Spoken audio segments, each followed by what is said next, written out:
irmãos. Peço que nosso irmão Wagner nos conduza na oração de súplica ao nosso Deus. Senhor nosso Deus, Pai querido, graças te damos, Senhor. Obrigado pela essa oportunidade de estarmos aqui, Senhor Deus. Louvado seja o teu nome, Pai querido. Ó Santo Deus, que tu seja agradecido em todos os lugares, Senhor. Ó Pai Santo, perdoa nossos pecados, Senhor Deus. Temos pensado, Senhor Deus, tem agido.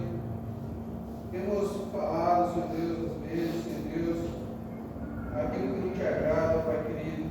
O Senhor continue conosco, Senhor, porque é através do teu Filho amado Jesus Cristo que temos essa liberdade, Senhor Deus, essa oportunidade de podermos nos achegar a Ti, nos humilhar, Senhor Deus, diante de Ti, Senhor Deus. Sim, Senhor. E queremos, Senhor Deus, queremos redimir a Ti, queremos, Senhor Deus, queremos Te adorar, Senhor Deus, queremos Te adorar de verdade, Senhor Deus.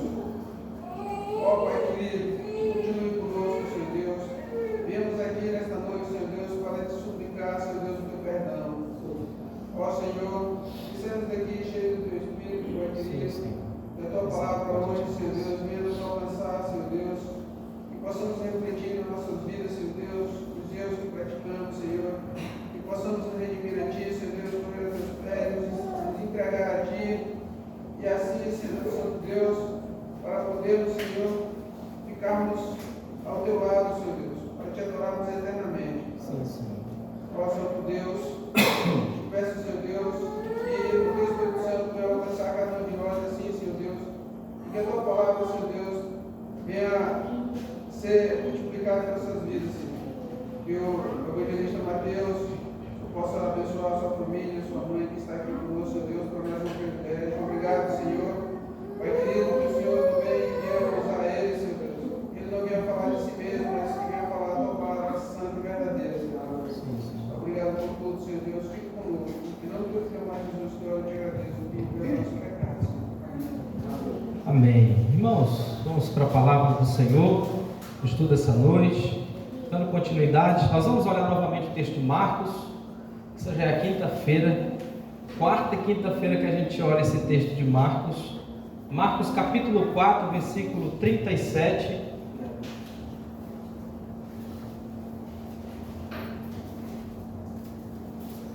Hoje vamos ver alguns, o estudo é bem simples, vamos ver alguns pontos, só trazer a memória novamente e assim finalizar o que esse texto tem, as lições que esse texto tem a nos dar nessa noite.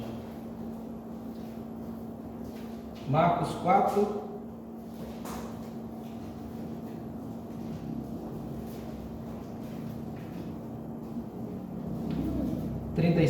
ao versículo 41. Ouça com fé a leitura que farei da palavra do Senhor. Ora, levantou-se grande temporal de vento, e as ondas se arremessavam contra o barco, de modo que o mesmo já estava a encher-se de água, e Jesus estava na popa dormindo sobre o travesseiro. Eles os despertaram e lhe disseram: Mestre, não te importa que pereçamos? E ele, despertando, repreendeu o vento e disse ao mar: Acalma-te, emudece. O vento se aquietou e fez-se grande bonança. Então lhes disse: Por que sois assim tímidos? Como é que não tendes fé? E eles, possuídos de grande temor, diziam uns aos outros: Quem é este que até o vento e o mar lhe obedecem? Amém? Vamos orar mais uma vez. Obrigado, Senhor, pela tua palavra, que é santa, que é pura, que é verdadeira. Fale aos nossos corações, como o Senhor tem feito, Pai. Desperta-nos para compreender as realidades eternas da tua palavra. Aplica aos nossos corações, Senhor, eu te peço. Fale conosco, possamos sair daqui edificados pela tua palavra, para que possamos viver para a glória do Senhor. É o que eu te peço, Pai, em nome de Jesus. Amém e amém. Vamos lembrar aqui os 3 pontos que a gente já viu nesse texto. Aqui é uma mensagem de Cristo que a gente pode extrair lições para o coração desesperançoso. para pessoas que estão enfrentando dificuldades. Dificuldades não somente físicas, mas da alma de fato. Jesus é o único que pode acalmar a tempestade da nossa vida e dizer à nossa alma: acalma-te, emudece, acalma-te, confia. E nós já vimos no primeiro ponto que seguir a Cristo não impede que tenhamos tristezas e problemas na terra. Nenhum cristão vivo nesse mundo ele está isento de problemas, de tristezas e de sofrimentos nesse mundo. Certamente, de acordo com as Escrituras, a teologia da prosperidade é uma falácia. Só quem enriquece pela teologia da prosperidade são os próprios falsos pastores que a pregam, onde fazem uma falsa promessa a que aqueles que fazem um determinado sacrifício a Cristo, ou por professarem a fé em Jesus, terão as suas vidas mudadas e viverão na plenitude aqui e agora, tendo carro, a melhor comida, a melhor esposa, a melhor família, quando que na verdade isso é uma boa proposta, e que enganam as pessoas, mas que Jesus não nos ensinou isso. Então a primeira coisa que vimos foi que seguir a Cristo não impede que tenhamos tristezas e problemas aqui nesse mundo caído. E é bom entender isso de forma clara, irmãos. É bom deixar a nossa mente aguçada quanto a essa questão, quanto a esse entendimento. Muitas vezes nós falamos, eu sei, de fato requer sofrimento, requer renúncia. Mas será que de fato você entendeu, a sua mente ficou fixada em sua mente? O que é que significa seguir a Cristo? O que é que significa dizer que a nossa vida não está isenta de tristezas e problemas? Porque os irmãos já perceberam que muitas vezes nós, quando somos acometidos pelas mesmas, pelas tristezas e pelos problemas, nós desanimamos. Nós que professamos que seguir a Cristo deve negar a tudo e que nós nos abnegamos de todas as coisas para seguir o Senhor. Por isso que é bom entender isso de forma clara. É bom entender que servir a Cristo nunca foi e nunca será uma garantia contra todos os males, dos quais a nossa carne é herdeira por causa do pecado. Então, se você é crente, se você é um filho de Deus, deve considerar a possibilidade de ter as suas fraquezas, debilidades, situações que colocarão a sua vida muitas vezes em apuro, de perdas, de cruzes, de mortes, de privações por amor à palavra, de despedidas, de separações, muitas vezes de desapontamentos com outros irmãos. Tudo isso faz parte da nossa vida, porque não somente em nós, mas os nossos irmãos também, está emaranhado o pecado real entre nós. Então todos nós estamos sujeitos a tristezas e problemas. Enquanto você estiver nesse corpo, enquanto você estiver em vida aqui e agora, você passará por situações dessas, como vemos aqui: perdas, cruzes, mortes, enfermidades, doenças. Cristo nunca prometeu, irmãos, que nós iríamos para o céu sem passar por essas coisas, sem passar por essas dificuldades. Por que no início, na primeiro estudo, eu falei que é bom nós, é de fato bom muitas vezes meditarmos nas cartas do apóstolo Paulo, nas cartas de João, de Tiago, e termos a nossa mente preenchida pelas grandes doutrinas do Evangelho, pelas grandes doutrinas que fomentam em nosso coração esperança, que aumentam a nossa fé e nos dá firmeza. Mas muitas vezes o que crentes têm em seus corações são basicamente terminologias. Muitas vezes são discursos superficiais. Às vezes nós temos uma boa teologia, uma boa pregação, uma boa instrução das Escrituras, mas temos um problema em aplicá-las à nossa vida. Todos nós passamos por isso e enfrentamos esse tipo de dificuldade. Descansamos muitas vezes quando ouvimos na justificação pela fé somente em Cristo, no cuidado soberano de Deus para com os eleitos, na perseverança final dos santos, onde Deus fará com que nós perseveremos até o final, até o último dia, até a volta de Cristo. Mas quando vamos tratar com essas doutrinas essenciais, na concepção prática, na vivência, no tete-a-tete, nós passamos por crises. Nós passamos por situações que muitas vezes nós somos tomados pela desesperança. E passamos pelo vale da sombra e da morte. Isso é o que estava acontecendo aqui com os discípulos. Porque Cristo, irmãos, o que Ele prometeu é que todo aquele que vem a Ele terá todas as coisas que conduzem à vida e à piedade. Entretanto, Ele nunca prometeu que os faria prósperos ou ricos. Essa não é a promessa de Jesus. Ou saudáveis, ou belos, ou ter uma pele, maravilhosa, ou nunca ter enfermidades e problemas.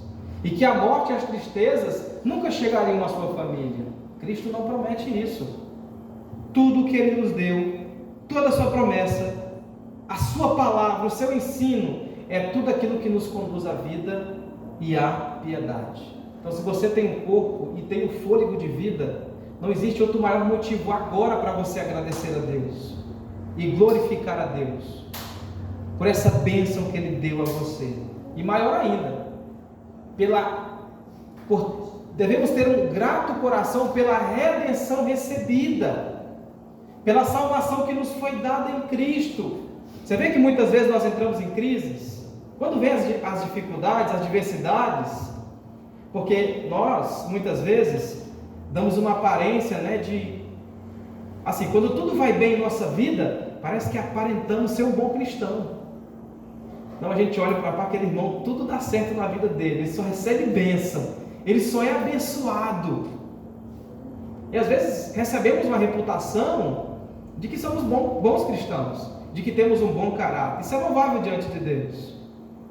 Mas muitas vezes, irmãos, quando as adversidades nos acometem, esse cristão que aparentava ser bom de caráter, que tinha uma firmeza no Senhor, quando a doença chega na sua casa, ele esmurece, ele definha. Quando a sua enfermidade começa a definhar, a corroer, ele passa a ter problemas, a ter crise. Isso é comum em nós. E é isso que vamos aprender aqui com essa passagem. Que o poder, que pode haver também muitos crentes, fraquezas, debilidades, como vimos também no estudo passado. Tomamos o exemplo de Abraão e de Davi, que encurralado ali na situação mentiu dizendo que a sua esposa Sara não era de fato sua esposa, era somente sua irmã. Que Davi também, em alguma certa situação, não manteve-se fiel ao Senhor. E a gente sabe daquilo que aconteceu com Davi, sua incredulidade, seu pecado, seu adultério e tudo aquilo que lhe acometeu. E muitas vezes nós também, irmãos, conseguimos servir a Deus quando tudo vai bem. Mas Jó adorou a Deus quando tudo ia mal. Jó perdeu tudo. Muitos adoram a Deus porque Deus dá. Nós vemos na Bíblia que Jó adorou a Deus porque Deus tomou. Deus me deu, Deus tomou. Bendito seja o nome do Senhor. E por que nós, muitas vezes, mediante as perdas, as diversidades e os problemas da vida, a primeira coisa que fazemos é dizer, não vou mais para a igreja. Eu não consigo. Meu problema é tão grande que nem para a igreja eu tenho mais ânimo. Nem ouvir mais a palavra, ser exposto à palavra eu consigo mais. Isso é normal a nós crentes. Nós somos de pele e osso. Nós somos pecadores. Nós estamos suscetíveis, irmãos, a essas coisas. Nós estamos sujeitos a isso, a fraquezas, a debilidades, a circunstâncias desse tipo. Mas a segunda coisa que vemos nesse texto relatado é que o Senhor Jesus, Ele é um homem verdadeiro e real, que assim como nós somos de pele, osso e carne, Jesus também o foi. O texto nos relata aqui que Jesus, em meio a toda aquela tempestade, ele estava fazendo o quê? Ele estava com sua cabeça no travesseiro na polpa do barco, tirando um bom cochilo. Isso evidencia que ele é um homem como nós. Após estar cansado, e temos aqui uma prova notável desse fato, na conduta registrada aqui de Cristo, acerca do seu cansaço. E com toda a certeza, se o sono de um trabalhador é doce, muito mais doce deve ter sido o sono do nosso bendito Senhor, nesse momento. Fixemos, irmãos, esta verdade com profundidade na nossa mente. Que o Senhor Jesus, Ele era um homem real como eu e você. Não existe outra pessoa no mundo, na terra, que conheça as suas fraquezas e debilidades como Cristo. Não existe. Às vezes nós achamos que Deus não entende, que Deus não está vendo, porque na verdade Ele conhece, Ele vê, Ele sabe o que nós passamos.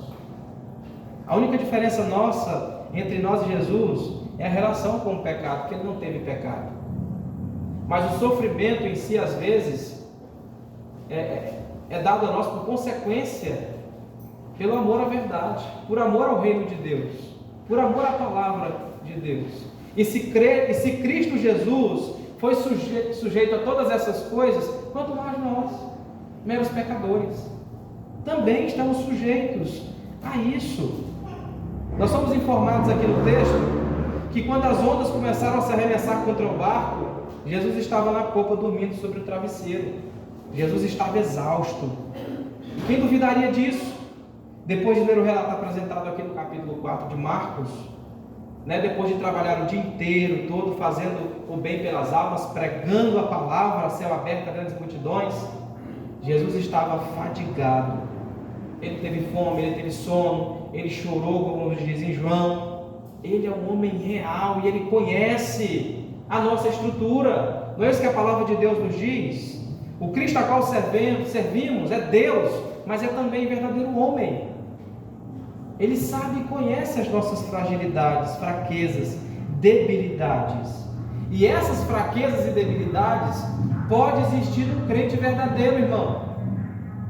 Talvez nós podemos olhar para esse texto e dizer: como pode João, que era o baluarte, coluna e baluarte da igreja de Cristo no período apostólico, Pedro, os discípulos que caminhavam com Cristo, conviveram com Ele, como que eles poderiam estar atemorizados quanto a essa situação? E temos uma prova notável no fato da conduta dos discípulos, que foi registrada aqui por Marcos. Quando as ondas começaram a se arremessar contra o barco, eles apressadamente acordaram Jesus e disseram a Ele, com temor e muita ansiedade: Mestre, não te importa que pereçamos? Houve impaciência, houve incredulidade da parte deles, porque eles poderiam esperar o Senhor. Será se todos os sinais, nós podemos dizer assim, que eles viram a céus abertos diante dos seus olhos, multiplicar o pão, será se não foi suficiente para eles confiar no Senhor? E eles ali, tomados pelo medo, pela ansiedade, pela incredulidade, esqueceram-se que estava sob os cuidados daquele que tem todo o poder em suas mãos, daquele que governa todas as coisas. E eles disseram a Cristo: Mestre, não te importa que pereçamos? Houve falta de confiança. Eles duvidaram do cuidado do Senhor, a providência de Cristo, da segurança que Ele nos dá quanto ao cuidado para com a nossa vida. Ele não disse que nem um só cabelo da nossa cabeça perecerá? E que não muito diferentemente do cuidado dos pássaros da criação, também não cuidará de nós? Mas a mais clara verdade aqui, irmãos, é que não há perfeição literal e absoluta no santo mais ilustre e brilhante das Escrituras, naquele que foi mais piedoso e já chegou próximo de Deus, que estiveram no corpo como nós. A verdade é que neles também houveram debilidades e fraquezas, como você e eu passamos, como nós passamos por situações iguais. Então o melhor e mais brilhante dos santos de Deus é uma pobre criatura confusa, que apesar de ser convertida, regenerada também, santificada, habitada pelo Espírito Santo, ainda é limitada pelas debilidades. Nós vimos isso no exemplo dos grandes homens, como Abraão, que foi considerado o pai da fé, como Davi, que foi um homem segundo o coração de Deus, que tinham também debilidades e fraquezas, como nós, porque eram pecadores também. Nós não podemos esquecer, irmãos, que apesar de todas as dificuldades, todas as situações, as adversidades da vida, ou termos às vezes dentro de nós uma alma conturbada com as ondas aterrorizantes da vida, da tempestade da vida, nós precisamos entender que Cristo está conosco e que Ele tem todo o poder. Nós percebemos aqui o poder de Cristo sobre todas as coisas que foram feitas. Ou como que a criação que veio à existência por meio dele, o obedece quando ele diz: aquieta-te, emudece, acalma-te. Como que nós não poderíamos crer numa verdade tão gloriosa como essa? Entenda que as diversidades da vida e os problemas são nos dados, irmãos, para nos fazer mais santos. É isso, para nos fazermos mais parecidos com Jesus, para chegarmos a um patamar semelhante ao dele. Esse é o modo na qual Deus também nos santifica, por meio das adversidades, dificuldades da vida. Tudo como Cristo falou aqui na situação da tempestade, aconteceu. Tudo se aquietou segundo a ordem da sua palavra. Toda a obra de Cristo, nós percebemos aqui que Ele não somente criou todas as coisas, mas como todas as coisas estão sujeitas, né, ao seu poder, de como que Ele não somente trouxe a existência, mas como que todas essas coisas são sustentadas pelo poder da sua palavra. Os céus e todas as gloriosas hostes de habitantes, a terra e tudo quanto nelas contém, o mar e tudo que nele há, toda a criação, desde o sol no alto até o menor verme na terra aqui, irmãos, foi obra de Cristo. Ele falou e tudo se fez. Ele ordenou e tudo passou a existir. Ele é poderoso. Esse é o Cristo que servimos, verdadeiro Deus, verdadeiro homem, aquele que está conosco, aquele que muitas vezes nós só conseguimos olhar para a tempestade, para as adversidades, e não percebemos que Ele está conosco, de que tudo pode se acalmar com o poder da sua palavra. É interessante que a criação prontamente obedece a Deus, prontamente, quando Cristo fala. Mas nós, por causa do pecado, irmãos, e a oposição que existe em nós, por causa do pecado que habita em nós, Cristo pode dizer: aquieta-te, acalma-te, e muitas vezes o pecado nos inclina à propensão do erro, a não confiar no Senhor. Mas nós devemos olhar para Ele. Vida de fé é isso, é olhar para Cristo, é confiar nele inteiramente. Todas as coisas foram feitas por intermédio dele, e sem ele nada do que foi feito se fez. Os céus e todas as gloriosas hostes, tudo que o que é mostrado hoje pela tecnologia relacionado à criação, né? Nossos olhos não conseguem mensurar o universo, as galáxias, a imensidão do que Deus fez. Como que nós, míseros pecadores, que habitamos nesse pequeno planeta, essa pequena cidade, como que nós não podemos confiar nesse Deus, nesse Cristo que criou todas essas coisas e que a sustenta e que mantém tudo em órbita segundo a sua boa palavra? Então eu vou dizer, irmãos, que se o seu coração às vezes tem se agitado para lá e para cá, como as ondas em uma tempestade, e você percebe que está agitado como as águas do mar revolto, e não consegue descansar na palavra do Senhor, na palavra de Cristo, vem e ouça isso neste dia, que existe alguém que pode lhe dar descanso. O convite de Cristo é maravilhoso e belo e acalma o nosso coração. Em Mateus 11:28, ele diz: vinde a mim todos os que estáis cansados e sobrecarregados, tomai sobre vós o meu jugo e aprendei de mim, que sou manso e humilde de coração.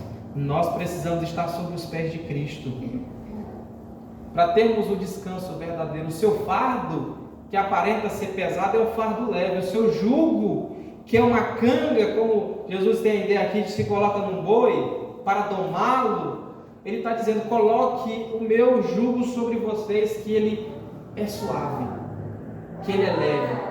Descanse nesse jugo que eu estou dando para vocês. Não estejam sob o jugo do mundo, sob o jugo do pecado. Receba o meu jugo. É isso que Cristo está nos ensinando, irmãos. Nossa alma muitas vezes vai estar dessa forma, agitada, revolta pelas circunstâncias e situações da vida. Mas ouça o que Cristo tem a dizer na sua palavra, para o seu coração, para nós. Um coração às vezes indisposto a obedecer a verdade de Cristo. surdo por causa do pecado em relação à palavra de Cristo. Mas ouça a ordem de Cristo e acalma-te. Acalma o teu coração diante de Deus. Creia que Cristo, Ele de fato é quem está conosco, é quem nos assiste, que conhece de fato todas as nossas debilidades e fraquezas. Não existe o maior pecador. Se de fato existe, eis aqui um perfeito Salvador, que é Cristo. Que é Cristo Jesus, o Senhor. E eu convido a todo aquele irmão que é intitulado cristão a ter uma ampla visão desse poder de Cristo, a não crer num Cristo fraco, a crer num Jesus histórico dado pela historiologia, a crer no Jesus pintado pelos quadros deixado a nós. Ele não deixou a sua imagem, mas creia nesse Cristo poderoso. Não duvide do cuidado dele para com a sua vida. Creia na providência de Cristo.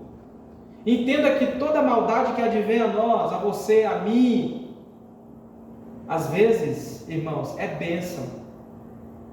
Às vezes Deus usa essas coisas para que nós aprendamos a confiar mais nele, a ter um coração que descansa de fato no Senhor. Não duvide de qualquer outra coisa, se você quiser, mas não duvide do poder de Cristo. E eu não sei, irmão, se algum, aqui presente ama o pecado em secreto ou em segredo. Não sei se você está pegado ao mundo, não sei se você é orgulhoso quanto à sua natureza, mas eu digo a você que não, independentemente da situação em que você está, Cristo, Ele faz esse convite a nós, a você. E eu rogo que você ouça atentamente a voz de Cristo e aquiete o seu coração. Confie em Cristo somente para a sua salvação. Entregue-se inteiramente a Ele para salvá-lo. Confia nele. Cristo é capaz de salvar totalmente, não por metade. Cristo não faz uma obra incompleta. Nós temos a certeza de que aquele que começou a boa obra em nós, Ele é poderoso para completá-la.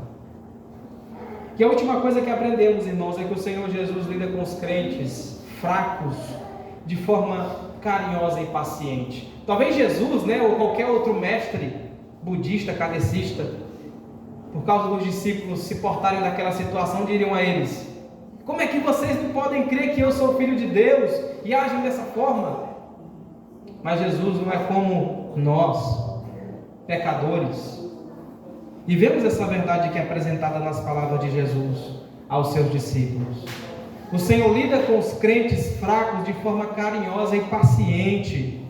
Quando o vento cessou e houve bonança, Ele poderia ter os repreendido categoricamente pela incredulidade, falta de confiança deles. Poderia ter os feito recordar todas as coisas grandiosas que Ele havia feito diante dos olhos dos discípulos. Jogar na cara dele, Você não se lembra do que eu fiz, dos milagres?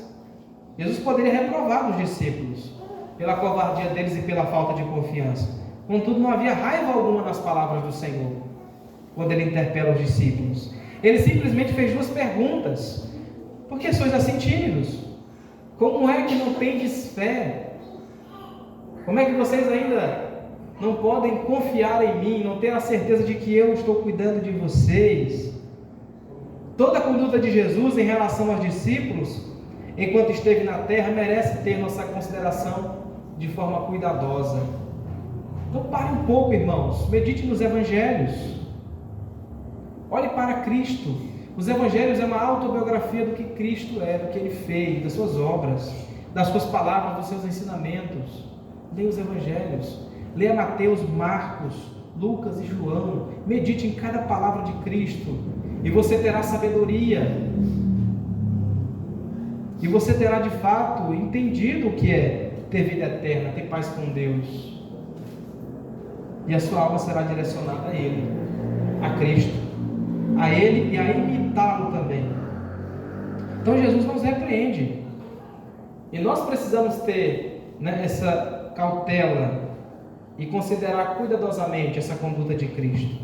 E é certo que nenhum mestre jamais na terra teve discípulos como Jesus, talvez. que não pegavam as coisas, que eram tão lentos para aprender, que jamais teve um professor tão paciente e controlado como os apóstolos tiveram na pessoa de Cristo.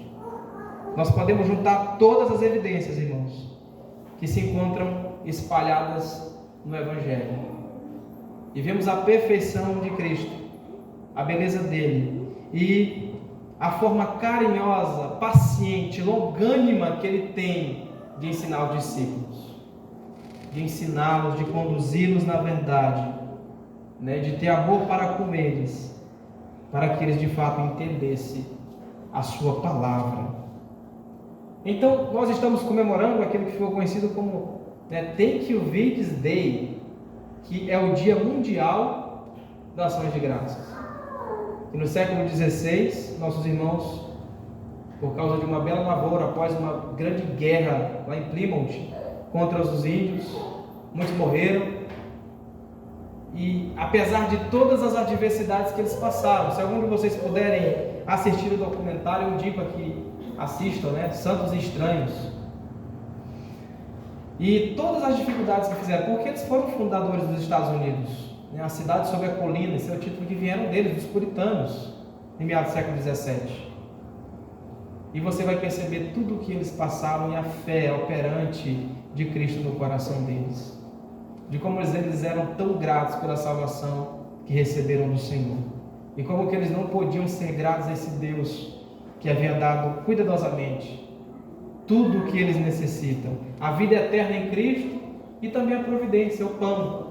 Apesar de todas as dificuldades, nós sempre passaremos por essas situações e vamos desconfiar da providência de Deus, do cuidado de Deus, e vamos achar que Cristo não está nos assistindo, quando que Ele está, quando que Ele está nos vendo, quando que Ele está lidando com a situação, porque Ele sabe de tudo e Ele conhece a nossa estrutura. E eu quero finalizar diante desse texto de Jesus, onde nós podemos descansar nesse Salvador que é todo poderoso, que faz com que a nossa alma se aquete verdadeiramente diante dessa gloriosa esperança de que saber que quando confiamos nele, a nossa fé é aumentada, a nossa esperança no Senhor é aumentada.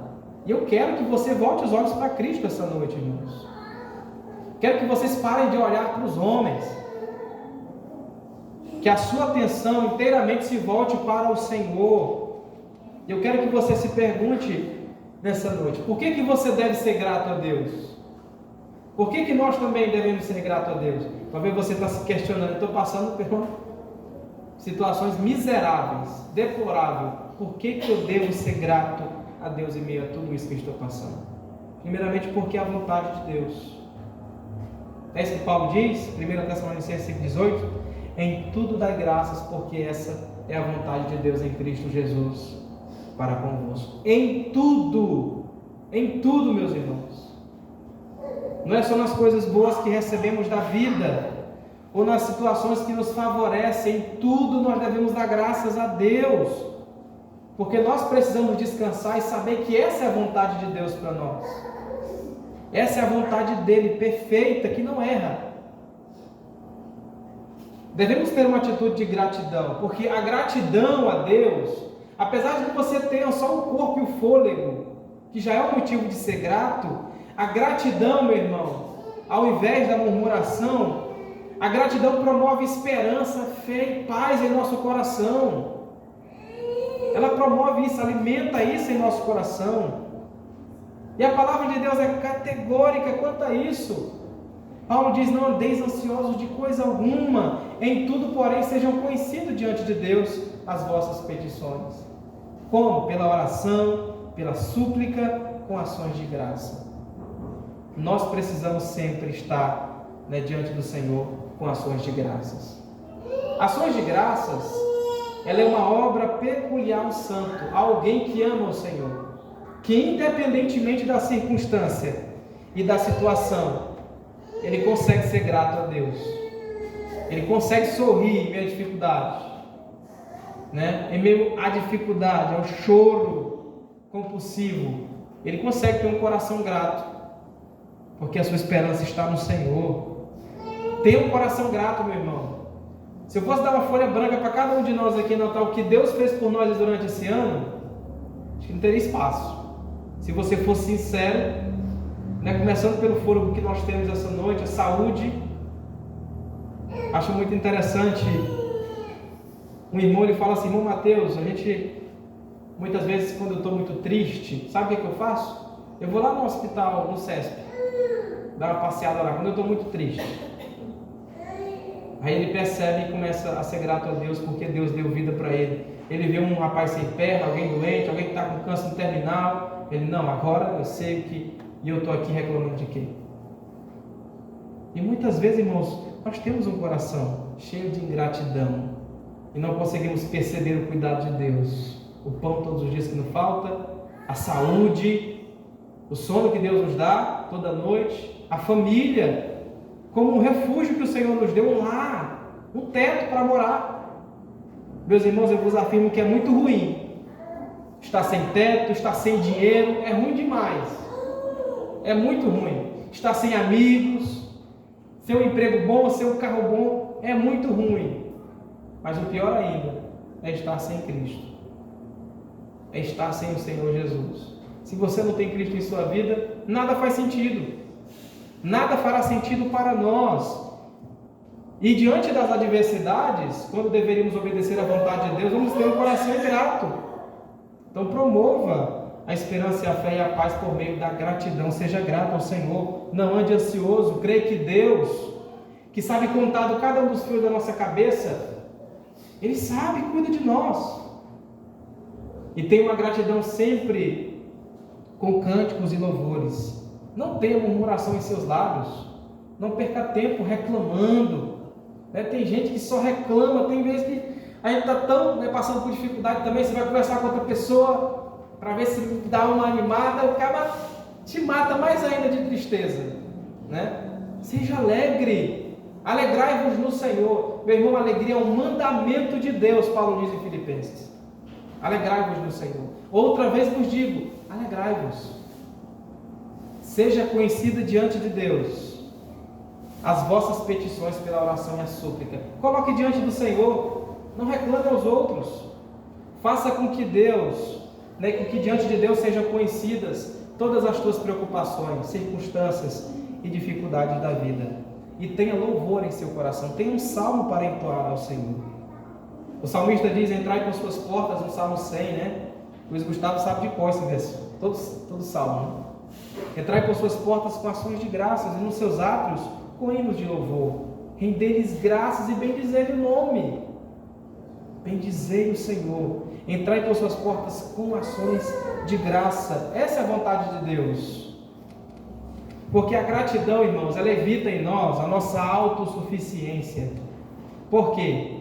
Voluntariamente a sua gratidão depende de outro. De quem? De Cristo.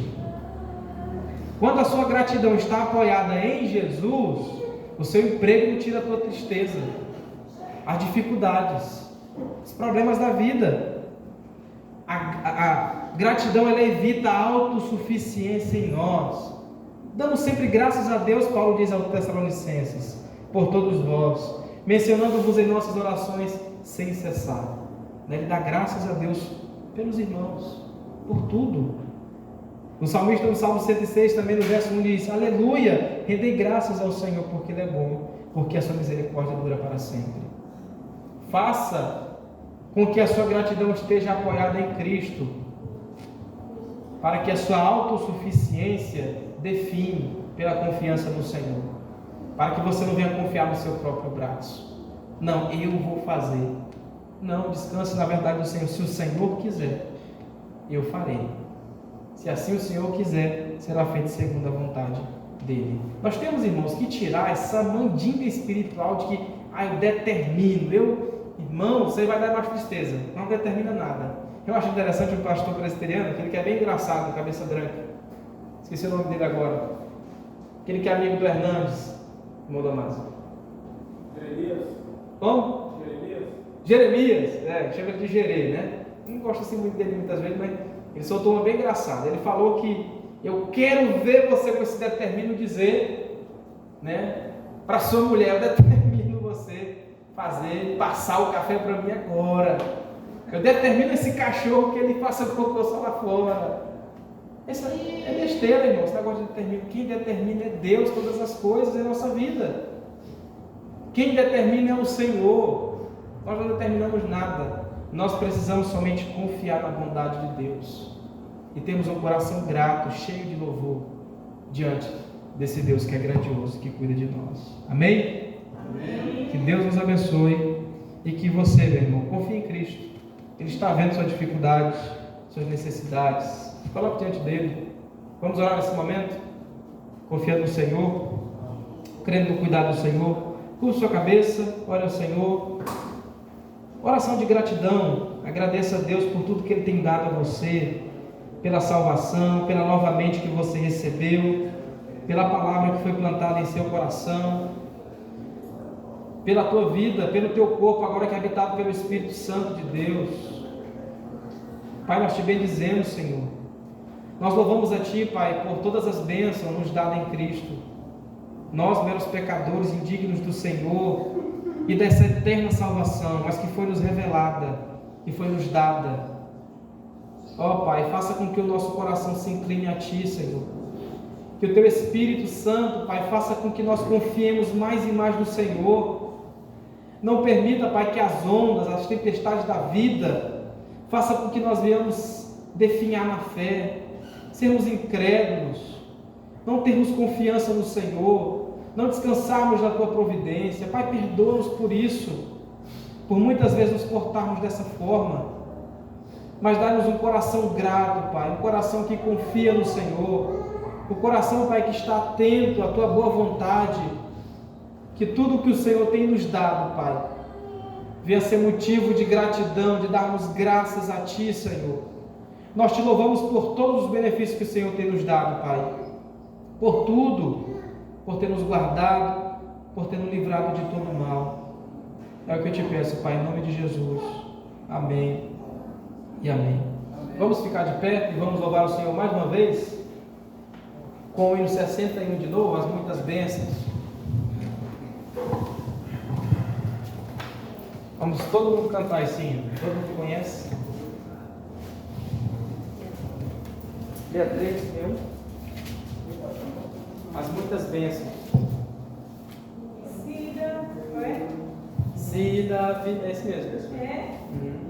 Se da vida várias Procelosas são, se com desalento julgas tudo vão, contas muitas bênçãos dizes de uma vez, e verás surpreso quanto Deus já fez.